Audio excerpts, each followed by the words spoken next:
वट सावित्री का दिन कोई साधारण नहीं है। इस दिन शनि अमावस्या भी हो रही है। घर पर रहकर माँ तुलसी के समक्ष एक विशेष उपाय आपको करना है ताकि जीवन समृद्ध हो, दुख दरिद्रता का नाश हो। आप जानते होंगे यह दिन अपने आप में चमत्कारी दिन है। गुरुवार का दिन होने के कारण और अधिक श्रेष्ठ हो गया है। आप सभी के जीवन में अगर पति पत्नी में प्रेम नहीं है, वैवाहिक कोई अड़चन है, मांगलिक दोष है, जीवन में पुत्र प्राप्ति की इच्छा है, या आप चाहते हैं कि मैं मन खुशी से यह कार्य करूं, भगवान ने मुझे सब कुछ दिया है फिर भी आगे को मेरे जीवन में समृद्धि रहे, पति बच्चों का भाग्य चमकता रहे, तो आपको एक विशेष उपाय करना है। यह उपाय आप तुलसी माँ के समक्ष भी कर सकते हैं या आप किसी मंदिर में जाकर, जैसे राधा कृष्णा का मंदिर हो और साथ ही श्रीहरि विष्णु और माता लक्ष्मी का मंदिर हो, वहाँ पर भी जाकर आप इस सिद्ध उपाय को कर सकते हैं। इससे मांगलिक दोष भी मिटेगा, आपके बच्चों का मनचाहा विवाह भी होगा, और साथ ही अगर आप किसी व्यक्ति को प्राप्त करना चाहते हैं या पति को आप चाहते हैं कि वह आपके कहे अनुसार कार्य करे, तो इससे अच्छा कोई दिन नहीं होगा जब यह उपाय आपको करना है। कब कैसे इस उपाय को करें, ध्यान से सुने और अंत तक वीडियो में बने रहिए। यह गुरुजी का बहुत पुराना उपाय है जो कि अपने आप में अद्भुत है। गुरुजी कहते हैं इस उपाय को करने के लिए आप सभी को एक कलावे की आवश्यकता होगी। कलावा अर्थात मौली, जो कि अपने आप में अद्भुत होती है। गुरुजी इसे नाड़ा या लच्छा कहते हैं, सभी की अपनी भाषा है। तो वही आपको लेना है, पूजा की थाली में रख लेना है। आपको या तो 5 हल्दी की गांठ लेनी है या 7 हल्दी की गांठ लेनी है। आप जानते होंगे इस दिन हल्दी की महत्वता बहुत अधिक है। जितना कहा जाए ना हल्दी की महत्वता को उतना कम है। तो हल्दी की गांठ ले लीजिए 5 या 7। थोड़ा अच्छी अवस्था में साबुत हल्दी लेनी है, जैसे स्क्रीन पर आप देख पा रहे हैं। अब आप सभी की जो भी मनोकामना है, जैसा मैंने शुरू में ही कहा कि मेरे पति का ट्रांसफर हो जाए, मेरे पति के हर कार्य में उन्नति हो, उनका लंबी उम्र हो, उनका व्यापार चलने के लिए, और हम पति पत्नी का भाग्य ऐसे ही चमकता रहे। आप जानते होंगे आज का दिन दान के लिए माना जाता है। पीली वस्तु का दान, लाल वस्तु का दान, सुहाग की सामग्री का दान, चने की दाल का दान, हल्दी की दान का जो है अपने आप में अद्भुत दान के लिए। तो आप सभी को यही एक महादान करना है, यही एक महा उपाय करना है। आप सभी को जो है हल्दी की गांठ को पूजा की थाली में रख लेना है, और जो आपकी मनोकामना है, जो भी आपकी मनोकामना है, जैसे कोई भी विवाह के लिए, भाई के विवाह के लिए, अपने विवाह के लिए, अपने बच्चों के विवाह के लिए माता पिता कर सकते हैं। तो आप सभी को जो भी मनोकामना है वह बोलते बोलते जो आपने हल्दी की गांठ ले रखी है, जैसे स्क्रीन पर मैंने दिखाया है, इस तरह से आपको जो है कच्चा सूत लेकर अर्थात कलावा लेकर आपस में इन्हें बांध लेना है। बांधते बांधते अपनी मनोकामना बोले। ऐसा ना सोचे कि हम सभी जो है कितनी जो है इसको लपेटें, ऐसा कोई गुरुजी ने विधान नहीं बता रखा। बस गुरुजी ने कहा है आपको 5 या 7 हल्दी की गांठ लेनी है, उसमें कलावा अच्छी तरह से बांध देना है। अब आपको जो है इसे एक छोटे से पीले रुमाल में रख देना है। गुरुवार के दिन है तो यह एक सिद्ध उपाय हो जाएगा। आप सभी को जो है हल्दी की गांठ उस पीले रुमाल में रख देनी है, और उस जो है जो रख दिया है आपने, मौली से लपेट रखा है, पीले रुमाल में रख दिया है, उस पर रोली, चंदन, मोली, अक्षत सभी चीज़ें कुल मिलाकर आपको समर्पित करनी है। थोड़ा सा एक दीपक या धूप बत्ती लगाकर इससे आरती भी आपको कर लेनी है। कुल मिलाकर ऐसा काम करना है।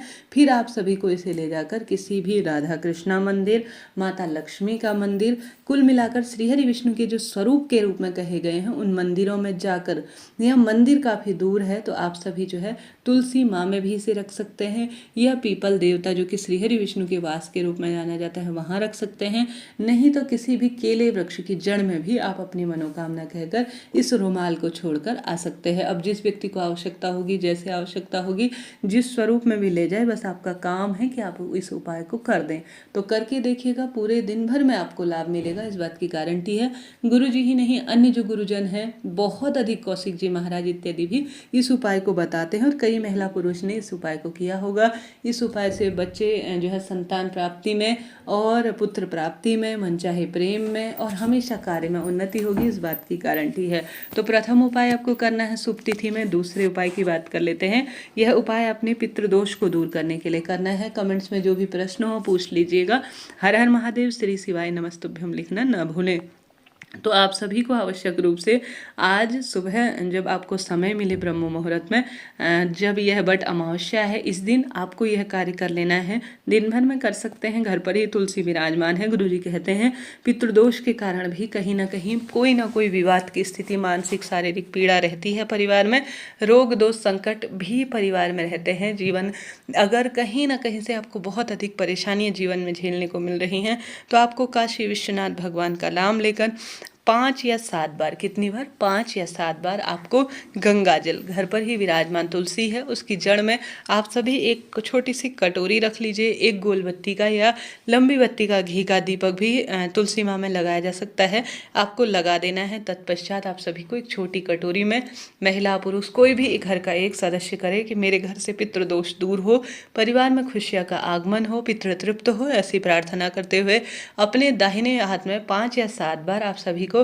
गंगा जल लेना है। गंगा जल लेकर एक बार काशी विश्वनाथ भगवान का नाम लिया, अपने पितरों की तृप्ति हो ऐसी प्रार्थना की और उस कटोरी में छोड़ दिया। इस तरह से यह प्रक्रिया आपको 5 या 7 जितनी बार भी आप कर सके कर लीजिएगा। और फिर जो है बाद में आपकी पूजा पाठ संपन्न हो जाने के बाद उसे तुलसी माँ में ही समर्पित कर दीजिएगा। ऐसी मान्यता है, शास्त्र प्रमाण कहता है, मेरे गुरुजी कहते हैं इस उपाय से काशी विश्वनाथ की कृपा से जीवन समृद्ध हो जाता है और परिवार के पितृदोष, राहु शनि संबंधी सभी परेशानी दूर हो जाती है। तो इस दिव्य दूसरे उपाय को भी आप सभी कर सकते हैं, जीवन समृद्ध होगा। गुरुजी द्वारा बताए गए गुरुवार के कई उपाय हैं जो कि अपने आप में अद्भुत है, उसमें अमावस्या के भी है और साथ ही बट अमावस्या के भी हैं। इस कारण से मैंने पहले ही वीडियो अपलोड कर दिए हैं, कृपया उन वीडियो को देखिए, आपका जीवन निश्चित ही सार्थक होगा।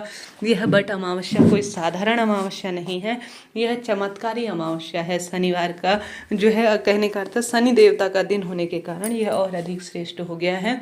पीपल वृक्ष की जड़ में कच्चा दूध, काले तिल मिलाकर भी आपको आवश्यक रूप से जल समर्पित करना है।